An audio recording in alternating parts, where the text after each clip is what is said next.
When the war was over, I was in San Francisco, California, and I was working at Hunters Point. We had I had an apartment in town, and we'd have motor pools where we'd get 3 or 4 or 5 guys that had apartments in town or lived in town, and we'd take a ride to share the ride in. And so we had 4 or 5 of us in that sedan. We're heading into town this one night, and I'll be damned, they had the radio on, and they said that we dropped a bomb over there in Japan someplace, a great big one, and that they've given up and the war is over. And the war is over as of right now, and about that time we're just about the Market Street, which is the main street of San Francisco, and holy smear, everything went crazy.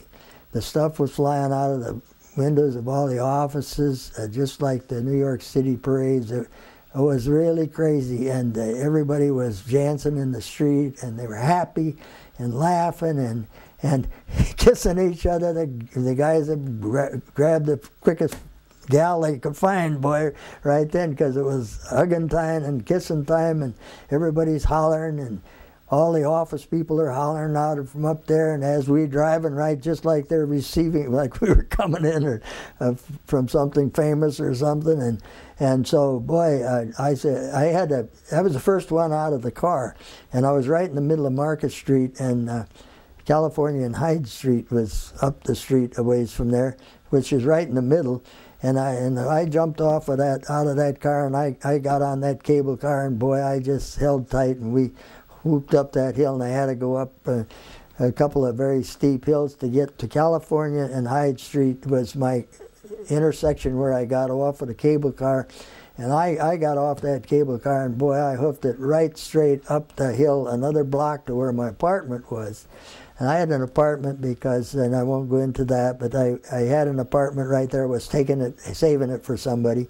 And so when I got off that cable car, I actually almost ran up the street to my apartment because I had a mission to do. I had a mission. And so the mission was, I had promised those guys over and over again, every time I went on a war patrol, that if I was alive and I was in San Francisco, I'd wave the flag on Market Street for the guys that didn't make it.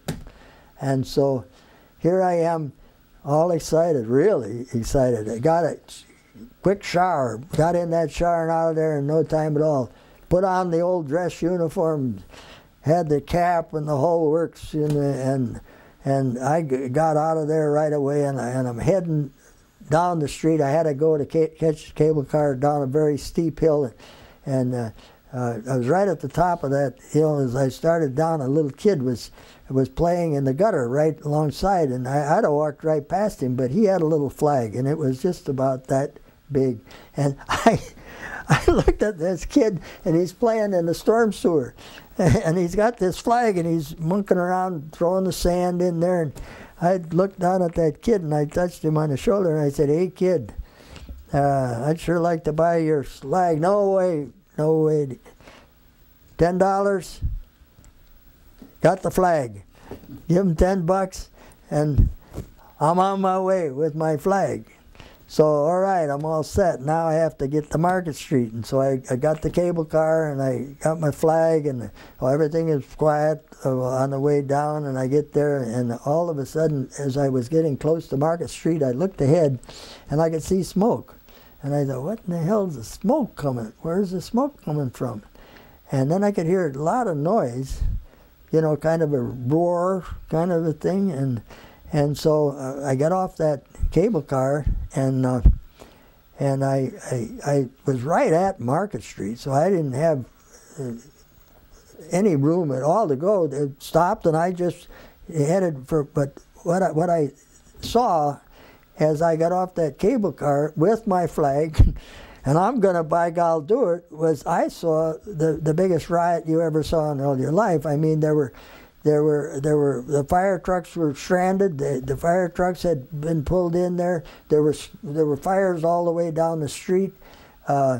as I got a little farther in, I could see that the rioters were just running free. They were breaking the window. They'd already broken the windows out of every single department store all the way down Market Street. They broke the windows out of the liquor store. They had already started drinking in that time, in that short of a time. It just happened that quick. And everybody was just crazy. And they were running around, and I got my flag, and I stepped out into the street, and by God, I didn't give a damn what they were going to do. I was going to wave that flag on Market Street. I promised my guys. See, so here I am waving the flag, and they knocked me flat right on the pavement. And they tried to take my uniform off me, and they tried to take my cap. And I was not one, when I got in trouble, to back off. I took on, I helped take on, or I took on 20 Aussie soldiers by myself one time, right in the middle of the street. But that's another story. But this story right now is, I was going to kill him. I mean, this is it, buddy. You got the wrong guy. Ha! About the time I'm flat on my back and they're stripping my uniform and taking my cap, I thought, I better get the hell out of here. I'm outnumbered here a little bit. I better get going, and I started to run. And I got up and I got my cap back, but I lost my flag. And I couldn't go back. I had to keep going because they were going to kill me. I was just sure they were going to kill me. So I'm only about a quarter of a block from the cable car. But I had a hard time getting there through this, what was the fringe of this. So I got to the cable car, and the vandals are trying to turn it, start to spin it and stuff like that. And the conductor, he's down there trying to get the cable car turned around, because you had to turn the cable car around to go back up. And so a bunch of the people that were getting on and getting off by that time, this all happened right at one time. We got the thing straightened out, and we all jumped on, and we hung on, and a half a block to a block later, all was quiet. It was further, we could hear the din back there, we could smell the smoke, and we were right up the hill. We just pulled right up out of that valley, and everything was quiet. And I got to my corner bars. I had 4 bars, one on each corner, and they were different. I'd go in one night and another when I got home for a drink before I went up to the apartment. And so I just picked the one that had the music and the piano bar, and I just sat down, and I got a beer and a shot of whiskey, and I got another one and maybe another one, and I walked up that hill, and I fell into bed, and I said, to hell with it. So that's my story.